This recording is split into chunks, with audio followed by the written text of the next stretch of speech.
Welcome student in today's online class. Let's read the final part, last part of the chapter from the diary of Anne Frank. That evening after I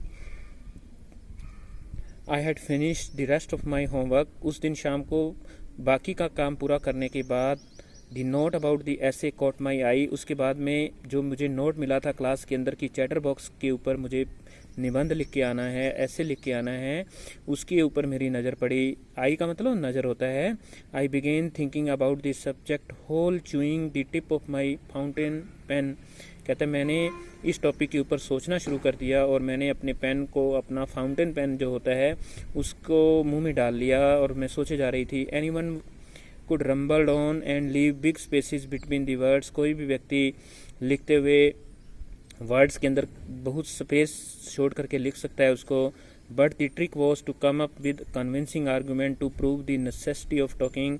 लेकिन मेरा जो point था, जो मैं सिद्ध करना चाहती थी कि टॉकिंग क्या होता है? बातचीत करना। बातचीत करने का क्यों जरूरी होता है बात करना, ठीक है। मैं इस बात को सिद्ध करना चाहती थी। आई थॉट एंड थॉट, मैं सोचती गई। थॉट है वो किससे बना है? थिंक से बना है।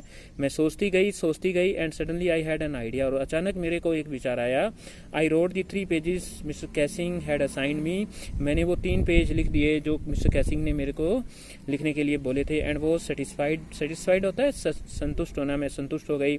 आई argued that talking is a student trait. मैंने ये आर्ग्यू किया, मैंने ये बात रखने की कोशिश की कि बोलना है, बातें करना है, वो एक विद्यार्थी का गुण होता है। ट्रेट मैंने लक्षण होता है, उसका एक लक्षण होता है। And that I would do my best to keep it under control. और इसके बाद मैं इसको कंट्रोल करने के लिए अपना पूरा प्रयास करूंगी,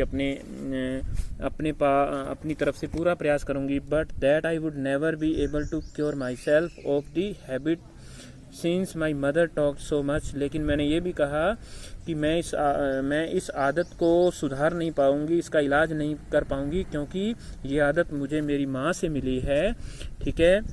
क्योंकि मेरी माँ बहुत ज़्यादा बोलती है, इसलिए मैं इसमें कुछ नहीं कर सकती। As I did not more and that there is not much you can do about inherited traits. Inherited का मतलब होता है जो ट्रेड्स, जो लक्षण हमें, जो गुण अपने माता पिता से हमें संतान को मिलते हैं, उनको हम इनहर्टेड ट्रेड्स बोलते हैं।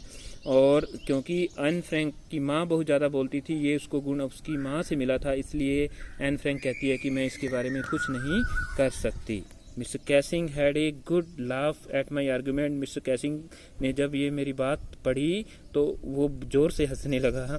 But when I proceeded to talk my way through the next lesson he assigned me a second essay. और जब वो हमारे को अगला लेसन करवा रहा था तो उसने मेरे को एक दूसरा ऐसे दे दिया। This time it was supposed to be on an incorrigible chatterbox. Incorrigible का मतलब होता है वो चैटर बॉक्स, वो बात करने वाली मशीन जिसका कोई इलाज ना हो। इनकॉरिजिबल का मतलब होता है जिसका इलाज ना हो सकता हो। तो मेरे को टॉपिक दिया गया वो चैटर बॉक्स जिसका कोई इलाज ना हो सकता हो। I handed it in and Mr Keesing had nothing to complain about for 2 whole lessons.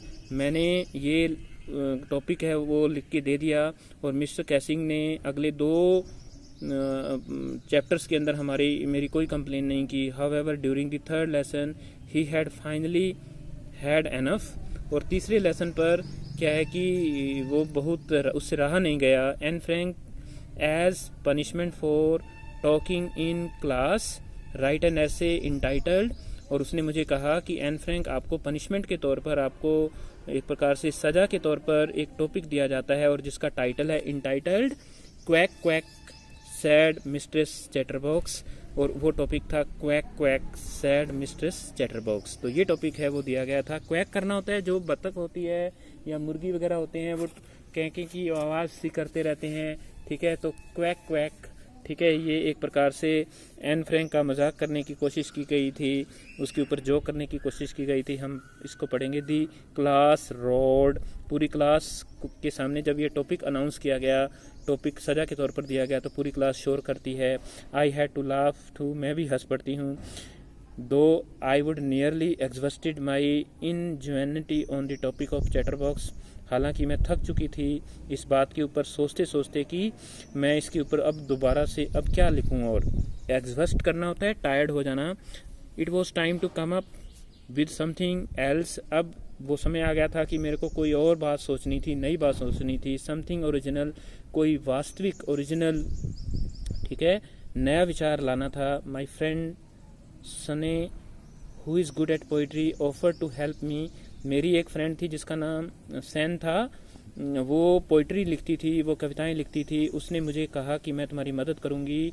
Right the essay from beginning to the end in verse, और उसने ये ऐसे है वो शुरू से लेकर के कविता के रूप में, वर्स क्या होता है, पोइम्स की लाइनों के रूप में उसने ये लिख दिया शुरू से लेकर के आखिर तक। And I jumped for Joy, और जब उसने ये ऐसे लिखा तो मैं खुशी से कूदने लगी।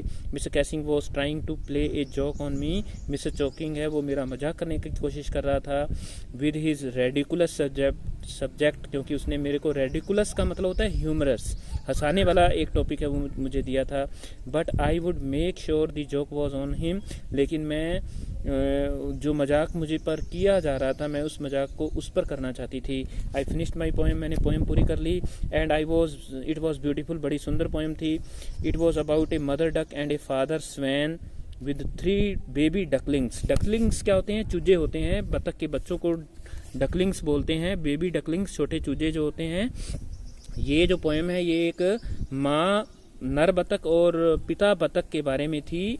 स्वैन भी मतलब एक बतख होती है, तो बतख जैसा वाटर बर्ड होता है, पानी में रहने वाला एक बतख जैसा जीव होता है। डकलिंग्स बच्चों, चूजे बोलते हैं उनको। तो ये एक पिता बतख और नर बतख और मादा बतख के बारे में थी, और उनके चूजों के बारे में थी, 3 चूजों के बारे में थी। Who were bitten to death by the father, जिनको पिता ने एक प्रकार से पीट पीट करके मार डाला। Because they quack too much, quack करना होता है आवाज़ निकालना, क्योंकि वो बहुत ज़्यादा आवाज़ें करते थे। ठीक है, तो क्या है कि एक प्रकार से इस बात के अंदर जो फादर है मिस्टर कैसिंग है, वो फादर बतख मतलब पिता के तौर पर उसको नर बतख के तौर पर पेश करने की कोशिश की गई है, और जो बच्चे हैं क्लास के अंदर उनको डकलिंग्स चूजों के तौर पर पेश करने की कोशिश की गई है। Luckily Mr Keesing took the joke the right way, मैं बड़ी भाग्यशाली थी कि जो मिस्टर कैसिंग था उसने इस जॉक को सही ढंग से लिया। He read the poem to the class, उसने पूरी पोएम क्लास में पढ़कर सुनाई। एडिंग हिज ओन कमेंट, उसने अपने कमेंट भी ऐड किए। And to several other classes as well, और उसने दूसरी क्लास के अंदर भी ये पोएम पढ़ के सुनाई। Since then I have been allowed to talk, उस बात तब से लेकर के मेरे को क्लास के अंदर बोलने दिया गया। And have not been assigned any extra homework, और मेरे को कोई एक्स्ट्रा होमवर्क भी नहीं दिया गया। On the contrary Mr Keesing's always making jokes these days, और इसके विपरीत, कंट्रेरी होता है इसके विपरीत, मिस्टर कैसिंग है वो कक्षा के अंदर अपने जोक खुद है वो हमें बता करके सुना करके हंसा रहा है। तो यूवर्स एन आगे क्या है, extracted from the diary of a young girl with slight adaptation. तो ये जो है, ये जो बुक है, ये डायरी लिखी गई जिसका नाम डायरी ऑफ एन फ्रैंक था, वहाँ से एक हिस्सा लिया गया है। एक्सट्रैक्टेड का मतलब उसका एक पार्ट है ये, ठीक है, उसका एक हिस्सा है, ये पार्ट है, और ठीक है, और विद स्लाइट एडेप्टेशन थोड़ा उसके अंदर बदलाव किया गया है उसको इंटरेस्टिंग बनाने के लिए। तो student, I hope that you have understood the chapter. Read it once more. Okay, in the next video we will do question answers of this chapter. Till then, bye bye.